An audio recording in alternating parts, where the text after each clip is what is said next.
Good morning বন্ধুরা, কেমন আছো তোমরা সবাই? আশা করি সবাই ভালো আছো, আমরাও ভালো আছি। সুবর্ণা ফ্যামিলি ব্লগে তোমাদের অনেক স্বাগত আর ভালোবাসা। চলো দেখো, আজকে সোমবার, এখন স্নান করতে যাচ্ছি। আর এই যে শাড়ি সব নিয়ে নিয়েছি। আর চলো তাহলে স্নানটা করে আসি, তারপরে পুজো দিতে যাবো। মনাদের জন্য এখনও কিছু বানাইনি, মাকে চা দেবো আর মনাদের জন্য একটু ম্যাগি বানাবো। আজকে আমার টাইম নেই যে আমি ভাত খাওয়াবো, কারণ সুতির স্কুল নেই, ওর জন্য এমনি লেট হয়ে গেছে উঠতে। 7:30-8টার দিকে উঠেছি। চলো তাহলে তোমরা দেখতে থাকো আজকে ভিডিওটা আমি সারাদিনকে কী করি। স্নান করে ঘরে পুজো দিলাম। তার শরীরটা এত খারাপ লাগছে, আমি আর পুজো মন্দিরে যেতে পারিনি। তোমরা বুঝে নাও কেন শরীরটা। দেখো চোখটা। আর এখন জানো আমি উপোসে খাই না, আমি উপোস ভাঙতে হবে আজকে আমার, কারণ উপোস আমি থাকতে পারবো না। এখন মুড়ি আর কলা দিয়ে জল দিয়ে খাচ্ছি।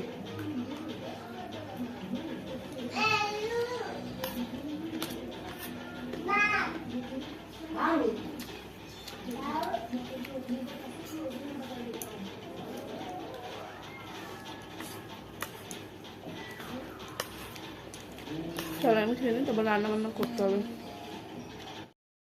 দেখো এই যে এদিকে ডাল বসিয়ে দিয়েছি, আর এদিকে ভাত দুটো সাইডে বসিয়ে দিয়েছি।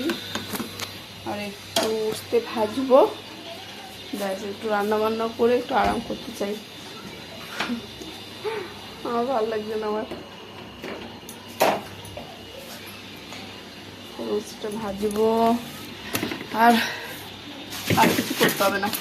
টকও করা যায়, করলে দেখা যাক।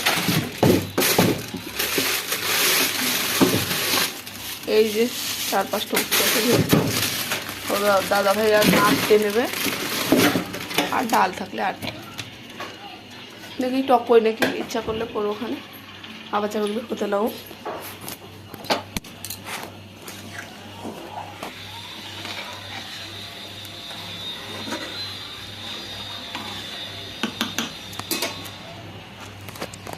চলো তোমরা দেখতে থাকো, আমি রান্না বান্না করতে থাকি।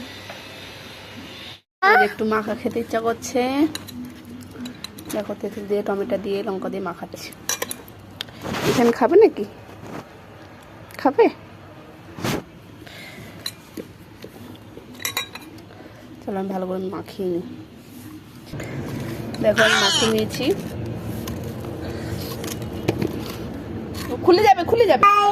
চলো আমি খাই, ঈশান খুব দুষ্টুমি করছে। আর এটা দেখে কার কার খেতে ইচ্ছা করছে অবশ্যই কমেন্টে জানাবে। শুভ সন্ধ্যা বন্ধুরা, দেখো এখন জামা কাপড়গুলো গুছাবো। শরীরটা ভালো লাগছে না, কী করতে হবে বলো?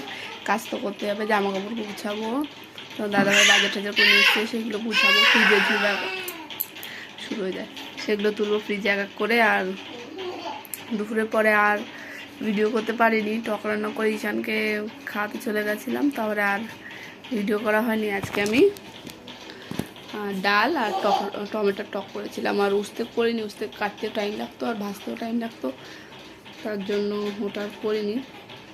টকটাও টাইম লাগে, কিন্তু টকটা বসিয়ে দিয়ে টমেটোতে জল গলে, ওর জন্য বসিয়ে দিয়ে বাকিগুলো করা যায়, ওর জন্য ভাবলাম টকটা করি। চলো বন্ধুরা এগুলো গুছিয়ে দেখো। তোমার দাদাবাড়ি সবজি ঈশান ওরকম দুষ্টু করতে হয় না, শুধু শুরু করে। এরকম সামনে এসে বেগুন, এর মধ্যে মুরগি আছে,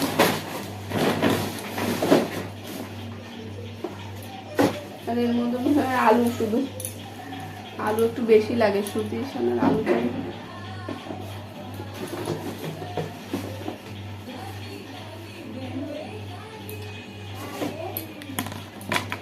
এখন কি রান্না করব কি জানি, কিছু তো একটা রান্না করতেই হবে। টমেটো নিয়ে এসছে,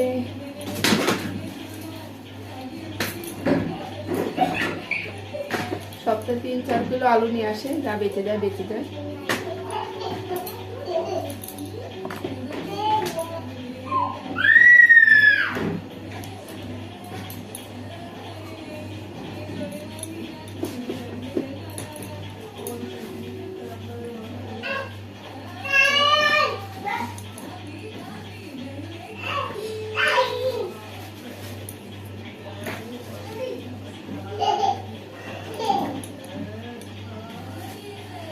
এ দেখো পেঁপে,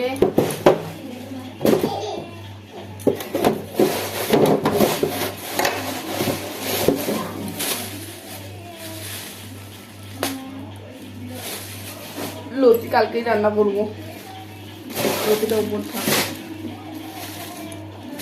এই যে কটা এই এসছে ভিন্ডি, এটা কি, এটা কি বলে, ঝিঙে বলে মনে হয়, এসছে। প্যাকেটে রাখলে ভালো থাকে, তাজা মানে শুকায় না, ফ্রিজে দেওয়ার একবার শুকিয়ে যায়। এটা পরে উঠি, দেখো দুটো উঠতে, আর এই যে এই যে বেগুন, টমেটো, টমেটো ফ্রিজে রাখতে হয় না, ফ্রিজে না রাখলে না খারাপ হয়ে যায়, জল খারাপ হয়ে যায়। জল এই যে হয়ে গেল প্যাকিং, এখন রেখে দিই। এই যে ব্যাগ খালি করে নিয়েছি,